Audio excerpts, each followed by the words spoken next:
안식일 다음날 저녁에 제자들은 유다인들이 무서워서 어떤 집에 모여온 문을 모두 닫아 걸고 있었다. 그런데 예수께서 들어오셔서 그들 한가운데 서시니 너에게 평화가 있기를 하고 인사하시고 그리고 나서 당신의 손과 옆구리를 보여주셨다. 제자들은 주님을 뵙고 너무 기뻐서 어쩔 줄을 몰랐다. 예수께서 다시 너희에게 평화가 있기를 내 아버지께서 나를 보내신 것처럼 나도 너희를 보낸다 하고 말씀하셨다. 이렇게 말씀하신 다음 예수께서는 그들에게 숨을 내쉬시며 말씀을 계속하셨다. 성령을 받아 누구의 죄든지 너희가 용서해주면 그들의 죄는 용서받을 것이고 용서해주지 않으면 용서받지 못한 채 남아있을 것이다. 12 제자 중 하나로서 쌍둥이라고 불리던 토마는 예수께서 오셨을 때 그들과 함께 있지 않았었다.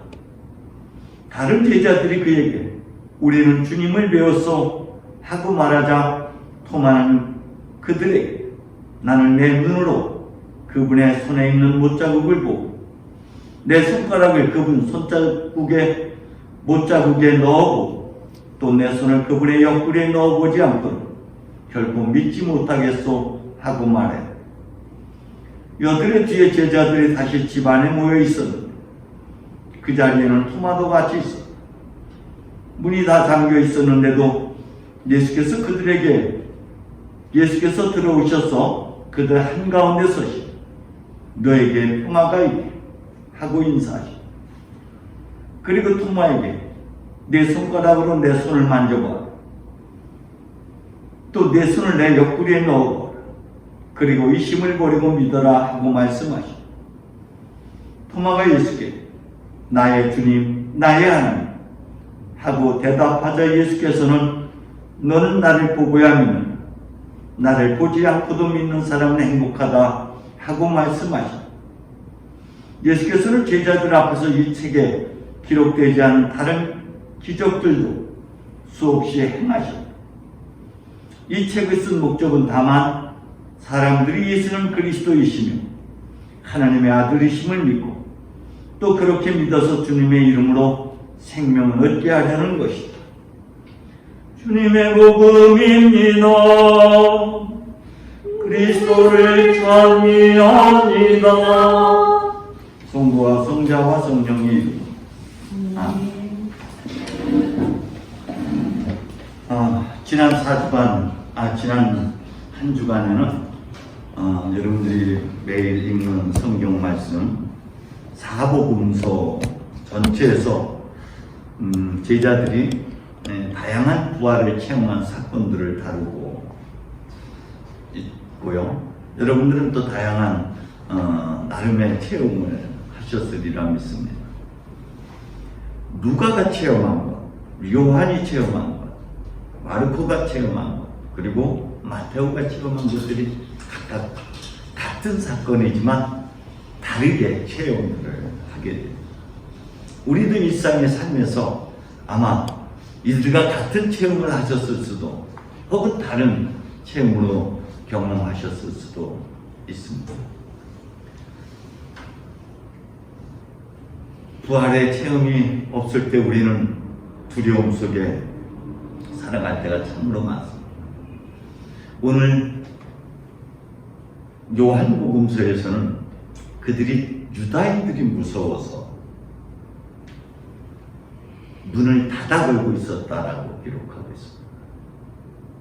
여러분은 삶에서 무엇이 그렇게 두렵고 무엇이 그렇게 무서운지, 우리도 혹시 마음의 문을 꼭꼭 닫아 걸고 있지는 않은지, 우리가 받은 상처나 삶에서 여러 가지 우리를 힘들게 했던 것들 때문에 우리도 그 방어기제, 곧 우리의 마음의 문을 닫아 걸고 있을 때가 참으로 많습니다.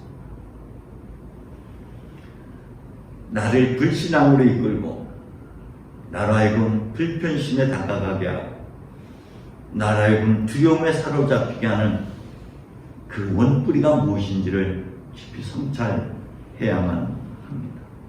그것은 아마 오늘 복음서에서도 다루고 있는 것이죠. 부활하신 주님께서 그들 한가운데 문을 닫아오고 있었지만 그들 한가운데 나타나셔서 너에게 평화가 있기를 하고 인사를 하십니다. 이 장면이 루가의 복음에서는 똑같은 장면이지만 그들은 두려움에 사로잡혀서 너무 놀랍고 무서워서 유령을 보는 줄 알았다라고 기록하고 있습니다. 그런데 주님께서 손과 발을 보여주시자, 상처난 손과 발을 보여주시자 기뻐하면서도 무서워서 어리둥절, 기뻐하면서도 믿어지지가 않아서 어리둥절해하고 있었을 때 손과 발을 보여주시자 그들은 믿겨지지가 않지만 그래도 한 발 더 다가간 모습을 보이고 있습니다. 반면에 오늘 요한 복음에서는 손과 옆구리의 상처를 보여주시자 그들은 기뻐 어쩔 줄 몰랐다라고 표현하고 있습니다. 도대체 그분의 손과 발 혹은 손과 옆구리의 그 상처가 무엇이길래 그들에게 보여주었더니 그들이 부활하신 주님 이심을 깨닫게 되고 알아차리게 되면서 두려움은 서서히 사라지고 기쁨과 평화가 그들의 가슴을 채우고 있는지, 그것은 여러분들 깊이 성찰하고 묵상해야만 되는 부분들입니다. 너에게 평화가 있기를 하고 말씀하신 후에 주님께서는 숨을 내쉬시 내가 아버지께로부터 보냄받았듯이 나도 너희를 보낸다 라는 파견의 말씀을 하시고 나서는 숨을 훅 내쉬시는 장면, 그리고 성령을, 이 말씀은 우리가 창세기 2장에서 하나님께서 진흙으로 사람을 빚으시고 그 코에 입김을 불어넣으셨더니 사람이 되어 비로소 생명이 되어 비로소 영원한 가치, 의미를 아는 살아있는 사람이 되었다는 것이죠. 그동안에는 무가치하고 무의미한 인생에서 유의미한 인생으로 바뀌었다는 것입니다. 가치 있는 삶으로 바뀌었다는 것입니다. 이것은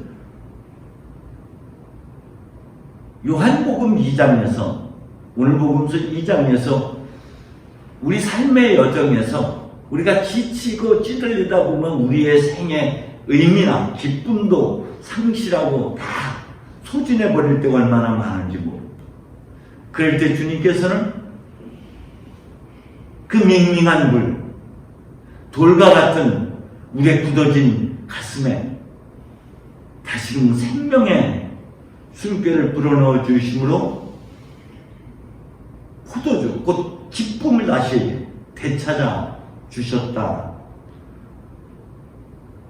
그래서 우리에게 숨을 불어넣어 주심으로, 이 장면은 다시 에제키엘 37장으로 가면은 마른 뼈 골짜기 위에서 숨아 불어넣어라 해서 숨이 불어넣어 주심으로 그들이 무덤 속에서 다시 절망해서 다시 희망을 되찾은 이 사건을 다시 떠올리게 하고, 그리고 이 사건은요 새로운 창조의 사건이 되는 것이죠. 대창조의 역사가 일어나는 것이죠. 하나님의 숨, 하나님의 영, 진리의 성령께서 우리에게 불어넣어 주심으로 우리는 하나님의 숨을, 하나님의 영을 가득 채운 존재, 하나님이 우리 안으로 이제 임재하시고 현존하심으로 우리는 하나님의 거룩한 성전이 되는 것이고 하나님의 숨결을 받은 하나님과 같은 신이 되는 것입니다. 하나님이 사람이 되심으로 사람이 하나님으로 바뀌어지는 이 놀라운 역사가 이 숨결 안에서 이루어지는 것이죠. 무기력하고 무의미한 삶에서 생명력이 넘치는 영원한 생명, 가치 있는 생명을 다시금 살게 하는 그 숨결이 우리 안에 불어넣어져서 우리 안에 새로운 하나님의 나라가 형성이 되는 것이죠. 우리는 하나님 안에, 하나님은 우리 안에 한 몸이 되어지는, 다시 말씀드리면 우리 인간이 본래의 면목이 되찾는, 본래의 하나님의 영광, 하나님의 모습을 되찾는 아주 신비롭고 놀라운 창조의 사건이 이 장면 안에서 이루어지는 것입니다. 하나님께서 이 어둠 속, 혼돈 속에 있는, 갇혀있는 우리들에게 빛이 생겨나면 빛이 생겨나듯이, 그래서 존재의 정체성, 내가 누구인지를 알아차리게 된 나의 본질, 하나님의 성품을 담은, 하나님 닮은 나, 하나님을 품고 있는 나, 존귀하고 거룩한 존재, 에로의 깨달음, 알아차립니다. 이것을 사도 바울은 고린도후서에서 빛이 생겨라 하셨던 그 빛이 우리 마음을 비춰주심으로 우리 안에 숨겨졌던, 그리스도 안에 숨겨졌던 하나님의 영광을 보게 되었다. 하나님의 관점으로 세상을 다시 보게 되었다는 것이죠. 그저 평범한 것이, 비범한 하루, 그저 내 삶에서 나 혼자인 줄 알았더니 현존하시는 하나님과 더불어서 내 삶에 놀라운 변화가 일어나는 것을 우리가 알아차리게 되는 것이죠. 그러므로 우리는 다시 한번 거듭 태어나는 육적인 생명에서 영적인 존재의 신비한 변화가 우리 안에서 일어나는 것입니다. 하나님의 나라가 한 왕국을 이루게 하셨다는 그 한, 묵시록에서 말하는 그 한 왕국이 어디입니까? 하나님의 나라인데 그 하나님의 나라는 어디에 세워지는 거예요? 하나님의 통치가 이루어지는 거예요.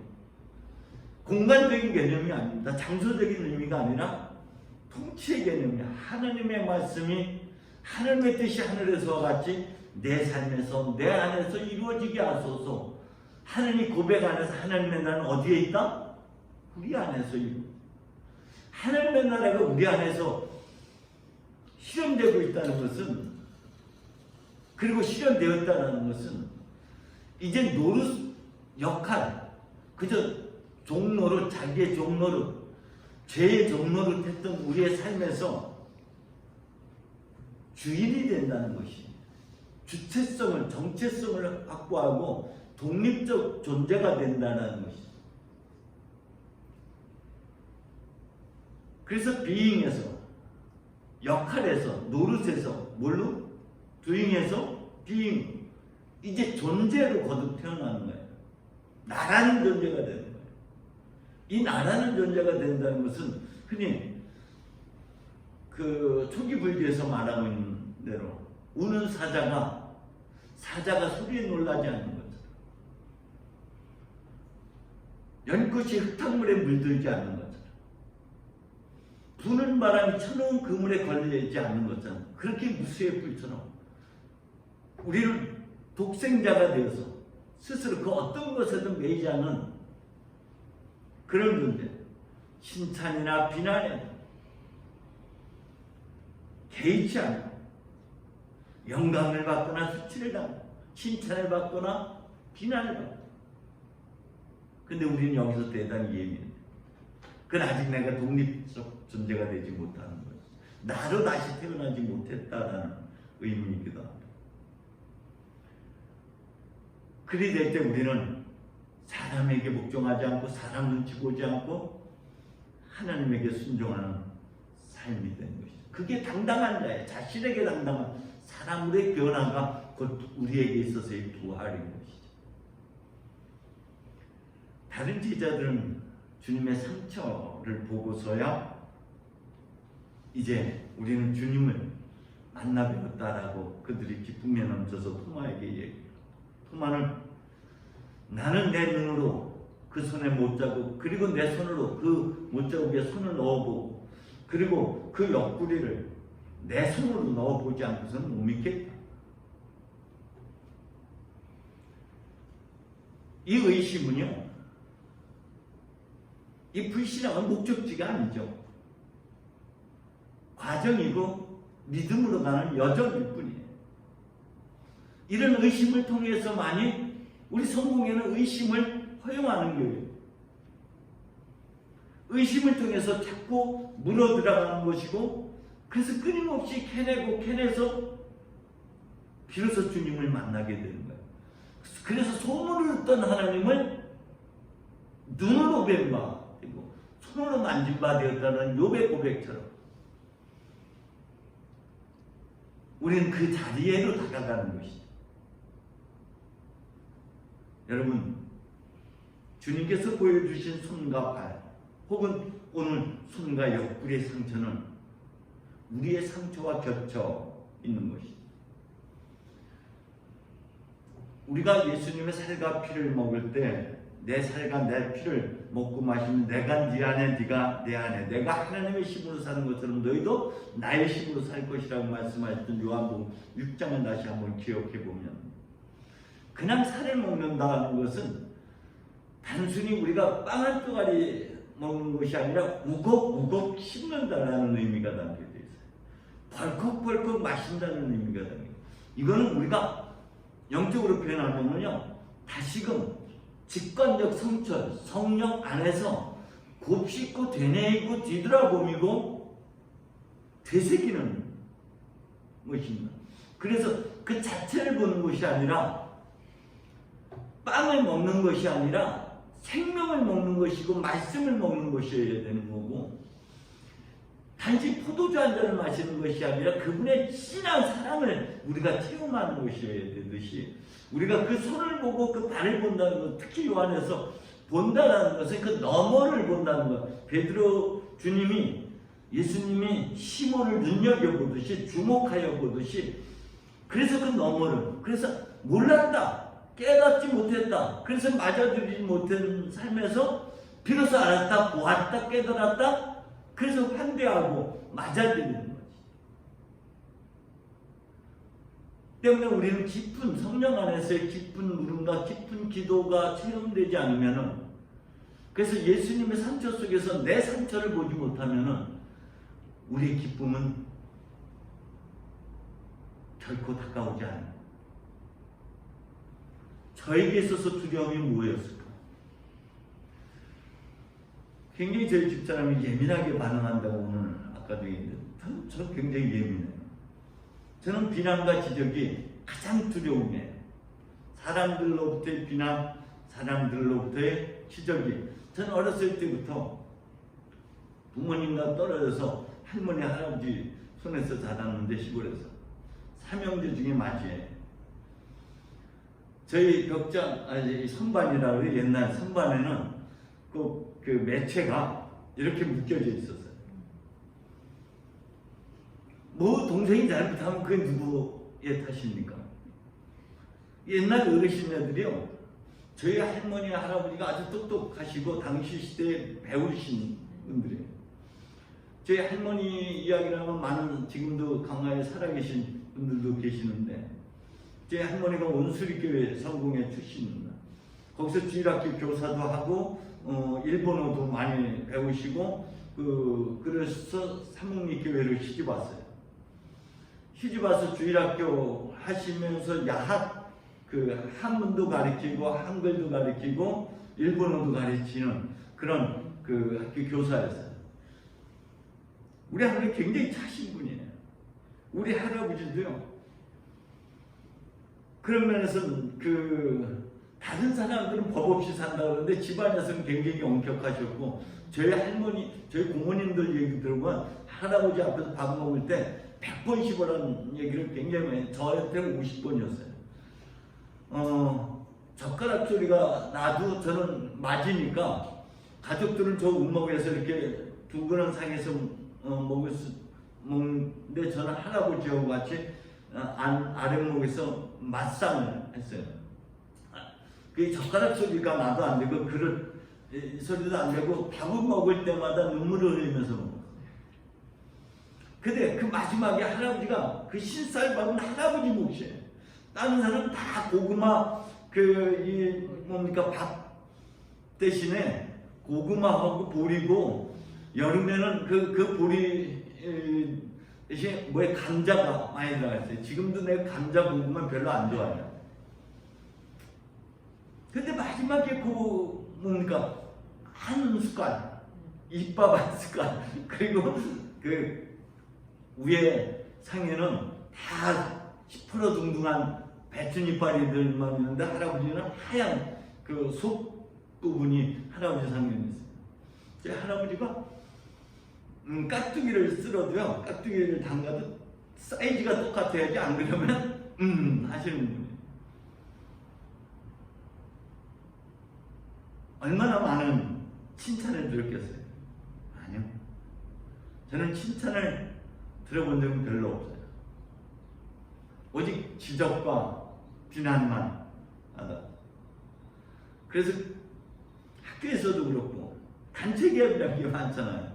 나는 억울해 죽겠는 거예요. 난 내가 잘못하지 않았는데도 비난을 받아야 되고 이런 부분들.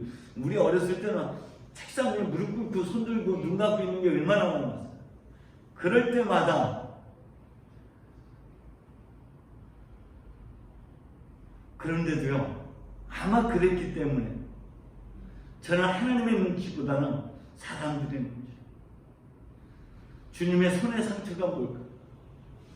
인간 앞에 무릎 꿇고 그 아픈 상처를 감싸 안고 눈물로 씻어주시는 그 사랑이고, 그리고 가르침이고 교훈이고, 육의 빵이 아니라 영혼을 살리는 생명의 말씀, 빵이 아닌 말씀이요 교훈이요 가르침이었습니다. 그런데 사람들로부터 배척당하고 거역당하고 거절당했다. 제 안에도 그런 상처가 같이 섞여져 있었고, 저도 주님을 그렇게 거역하고 배신했고, 그래서 주님의 영광보다는, 주님의 사랑보다는, 인정보다는 사람들의 눈치를 더 많이 볼 수밖에 없어. 그리고 그의 옆구리의 상처는 뭐였어? 우리의 목마름을 해결하기 위해서 주님은 십자가에 당신의 생명을 쏟아부었어. 아직 우리는 6개의 도로 항아리에서 물을 먹고 그 6개의 도로 항아리에서 나오는 포도주를 먹고 있다면, 그보다는 이제 7번째 항아리이신 예수님의 옆구리에서 터져나오는 물과 피, 우리의 목마름은 사람들에게 인정받고 사랑받으려고 했었던 사마리아 여인처럼 거기에 머물러 있는데, 하나님의 생명과 하나님으로부터의 인정, 그분의 사랑을 통해서만이 우리의 갈증이 해소될 수 있었는데 우리는 거역했습니다. 저도 그보다는 사람들의 눈치를 더 보고 사람들의 영광을, 사람들에게 인정받기를 더 원해요. 그 상태 안에서 저는 큰 위로를 받을 수가 있었습니다. 그러나 그것은 지난번에도 아마 그 설교에 나왔듯이 부정을 경험하는 것들이, 부정이 참 사라지기가 어려워요. 자꾸 떠올라죠. 어떤 것을 딱 부딪히는 순간 그게 떠올라. 그러면 그걸 떠올리고 생각할 때마다 거기에 물드는 거예요. 그러니까 우리가 100일 기도라고 그러잖아요. 우리 성서에서 40일 얘기해요.